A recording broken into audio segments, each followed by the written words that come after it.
Gloire à Dieu, alléluia, gloire à Dieu. Nous bénissons le Seigneur pour le souffle de vie qu'il ne cesse de nous accorder en ce jour. Bienvenue à une minute de prière de ce samedi 3 août 2024. Le Seigneur a mis en mon cœur le désir de partager avec vous, mes chers frères et sœurs, ce passage de 2 Timothée chapitre 2, le verset 19, que je lis au nom de notre Seigneur Jésus-Christ. Toutefois, le fondement de Dieu demeure ferme. Et en le sceau, le Seigneur connaît ceux qui sont siens, et quiconque invoque le nom de Christ, qu'il se retire de l'iniquité. Je voudrais qu'on puisse parler de cette dernière partie. Quiconque invoque le nom de Christ se retire de l'iniquité. C'est vraiment dommage de constater comment est-ce que les enfants de Dieu de foi, malgré qu'ils sont appelés enfants de Dieu, bien qu'ils soient considérés comme serviteurs de Dieu, comme enfants de Dieu, mais continuent de se comporter mal, et volontairement.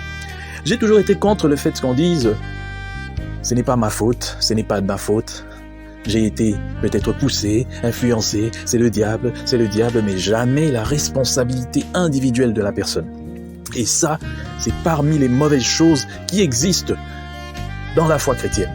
Vous ne devez pas vivre dans le péché, c'est ça au fait. On ne peut pas vivre dans le péché lorsqu'on invoque Christ.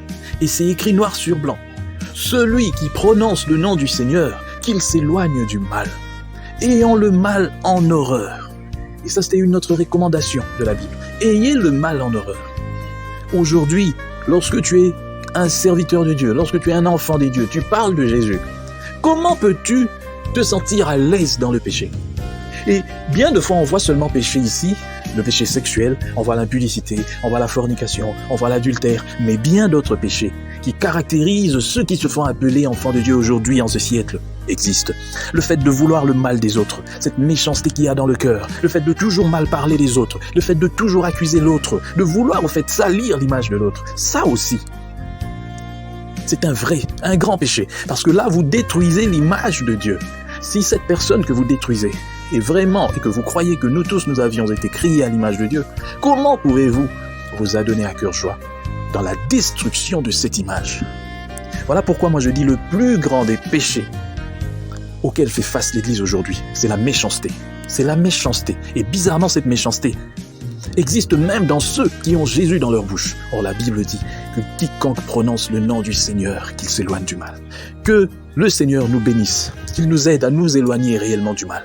Et en ce samedi, que sa paix reste avec nous tous, au nom de Jésus-Christ. Amen.